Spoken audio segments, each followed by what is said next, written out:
Bismillahirrahmanirrahim. Assalamualaikum warahmatullahi wabarakatuh.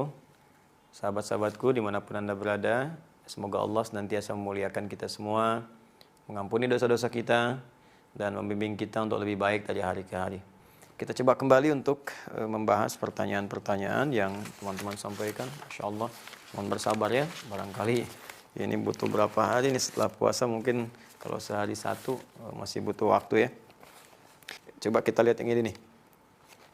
Apabila seorang wanita yang sudah pernah menikah lalu berpisah ya dan merencanakan menikah lagi, tapi dari pihak keluarga kurang merestui karena alasan jauh, akan tetapi tetap bersikukuh untuk menikah, apakah berdosa? Jazakallahu khair. Kasus ini kalau kita lihat dalam Al-Quran, teman-teman buka Al-Quran surah Al-Baqarah ayat 232 ya. Wa idza talaqtumuhunna ya fabalagna ajalahunna fala ta'dhuluhunna an yankihna azwajahunna idza taradaw bainahum bil ma'ruf ya dzalika yu'adzu bihi man kana minkum yu'minu billahi wal yawmil akhir. Baik, kata Allah bahkan di ujungnya dzalikum azka lakum athhar ya. Nah, Allah menyampaikan jika seseorang laki-laki pernah mentalak perempuan ya, cerai di sini. Suami istri bercerai. Nah, kemudian yang perempuan itu berniat ingin nikah lagi. Dia punya calon pengen nikah lagi, tapi bukan karena cerai ini karena faktor orang ketiga, bukan. Kalau itu minta cerai karena alasan orang lain, itu dosa hukumnya. Ingat, orang perempuan yang minta cerai bukan pada hal yang dibenarkan oleh agama, tidak dibenarkan secara syariat, maka diharamkan baginya mencium bau surga. Hati-hati. Ya, jadi perempuan-perempuan hati-hati. Kecuali kalau syarat satu dibenarkan. Ya, kalau dari perempuan misalnya minta mengajukan khulu', karena perilaku laki-laki, misal, mohon maaf, dibuktikan secara meyakinkan menzolimi secara fisik, ya, bisa menyebabkan misalnya fisik terluka, bisa mengancam kepada nyawa, ya. Atau yang kedua, bisa mengancam kepada iman. Ada yang ke fisik, ada kepada iman.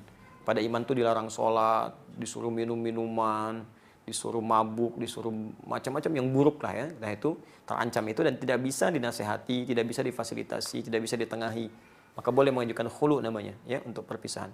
Nah, ada yang kedua kasus suami menceraikan istri karena alasan tertentu. Nah, kata Al-Qur'an, kalaupun kemudian terjadi perpisahan itu, lalu si perempuan mendapatkan calon yang dia lihat bisa menjadi imam yang baik, kan? Persyaratan-persyaratan kebaikan terpenuhi secara syar'i, maka nasihat Al-Qur'an fala ta'dhuluhunna, kata Allah, hei para wali, jangan persulit mereka untuk menikah. Ya, beri jalan.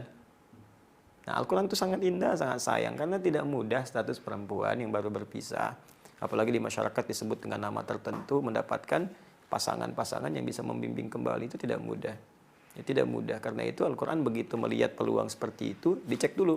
Kalau memang orangnya baik, tidak menyulitkan, dan komitmen menjadi imam yang baik di keluarga, maka permudah, jangan persulit.